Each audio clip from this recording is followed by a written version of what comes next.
Assalamualaikum warahmatullahi wabarakatuh. Waalaikumsalam warahmatullahi wabarakatuh. Allahumma salli ala sayyidina Muhammad wa ala ali sayyidina Muhammad. Sallallahu. Maaf jika kita wanita sedang libur atau menstruasi, apakah boleh memuaskan suami menggunakan mulut? Terima kasih. Bismillah. Di saat kemarin ada yang tanya masalah apa itu? Jadi kalau sudah urusan hal semacam itu, mari kita tingkatkan wibawa majelis supaya tidak di majelis kita bicara sesuatu yang tidak pantas. Kemarin ada yang tanya masalah apa, lupa kemarin. Juga masalah-masalah yang sensitif seperti itu. Dan jangan membiasakan kita di majelis saat membicarakan hal yang demikian itu dengan dibarengi dengan guyonan, merendahkan syariat itu, menjadi sebab barokahnya ilmu dicabut. Baik, kita bicara tentang syariat. Suami istri halal. Anda boleh berbuat apa saja suami istri. Bebas. Anda bersenang-senang dengan kupingnya, dengan rambutnya, dengan apa saja boleh. Halal. Cuman yang diharamkan dalam dua keadaan. Waktu haid memasukkan ke lubang depan. Memasukkan seorang suami alatnya ke lubang depan. Kemudian yang kedua yang diharamkan memasukkan ke lubang belakang. Baik dalam keadaan haid atau tidak haid, hukumnya haram dan dosa besar. Ini usaha haid. Yas'alunaka 'anil mahid. Qul huwa adza fa'tazilun nisa fil mahid. Bertanya tentang haid, bagaimana? Jauhi wanita untrusan itu. Tidak boleh menggauli istri dalam keadaan haid. Haid bukan istihadhah ya. Istihadhah adalah darah tapi bukan darah haid. Ini ada ilmunya khusus. Tanyakan kepada ahlinya nanti. Kita juga punya diklat haid praktis 30 menit 30 menit. Kemudian selebihnya adalah Anda boleh bersenang-senang, boleh apa saja. Mohon maaf, jadilah wanita cerdas. Ini adalah ilmu yang mungkin jarang dihadirkan. Seorang suami yang soleh mungkin, seorang suami yang soleh, dia mungkin di luar melihat sesuatu yang diharamkan. Cuman dia orang menjaga diri. Astagfirullah, saya ngelihat aurat di luar. Karena dia seorang soleh, dia tidak mau menuruti itu semuanya. Karena itu adalah haram, maka dia tutup mata, pejam mata dan menjauhkan itu semuanya. Tapi dia seorang laki-laki normal, bangkit syahwatnya. Pulang ke rumah, istrinya mens. Istrinya ada halangan, ayo mau diapain? Ayo menjadi istri yang aktif, inovatif. Anda tidak boleh melayani suami Anda dengan sesuatu yang khusus itu. Tapi Anda harus bisa senangkan suami dengan diri Anda misalnya. Mohon maaf, ini majelis mulia. Jika seorang suami mengeluarkan air mani dengan tangannya sendiri, maka dia telah melakukan kesalahan dan dosa. Tapi kalau dia mengeluarkan air mani dengan tangannya seorang istri, kecerdasan istri, selesai. Dan itu adalah pahala. Maka jadilah istri cerdas. Jangan istri kalau sudah lagi Masya Allah, libur buat kopi, liburnya dengan suami, sampai suami itu Masya Allah, stres. Anda bisa menyenangkan dengan diri Anda. Mohon maaf, mufakhadah di antara dua paha yang penting tidak masuk wilayah itu. Atau apa saja, mohon maaf ini saya sampaikan majelis mulia, sebab banyak wanita gayanya sih modelnya kayak hebat-hebat, tapi Masya Allah bikin stres suami. Hati-hati itu, hei para wanita, sadar. Senangkan suamimu dengan apapun yang Allah berikan kepadamu, dengan tanganmu, dengan apapun. Yang penting kalau Anda haid jangan masuk wilayah itu. Sebab kadang suaminya sampai ngena sudah tidur, masih akan diwakin kopi enggak, sarapan enggak, bang beli makan di warung aja bang, yang ngoroknya yang digedekan.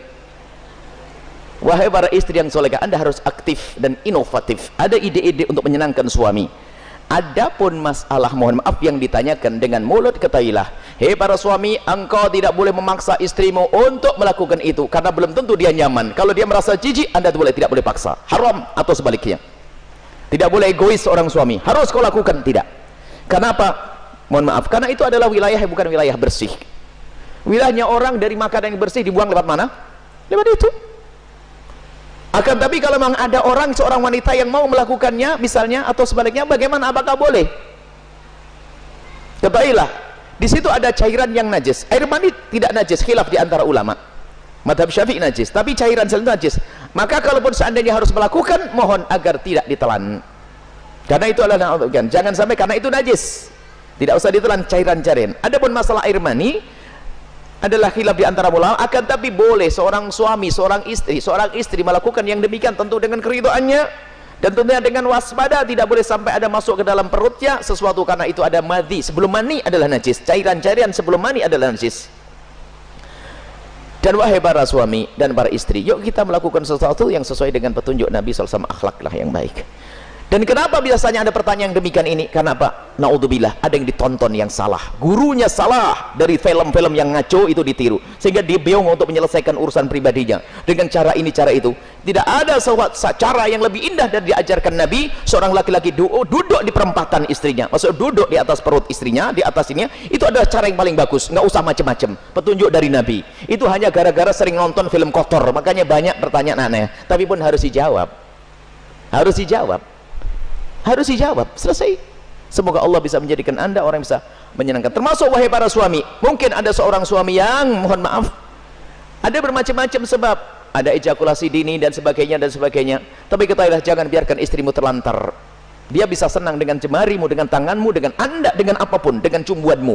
Jangan sampai menjadi seorang suami egois. Dan Nabi marah dengan seorang laki-laki yang mendatangi istrinya seperti binatang mendatangi betinanya. Nggak pakai muqaddimah, pakai minyak wangi dulu deh para suami, sikat gigi yang bersih, kemudian cumbu, rayu, seperti halnya engkau ingin melihat dia cantik, dia jaga, ingin melihat engkau paling tidak agak ganteng dikit deh.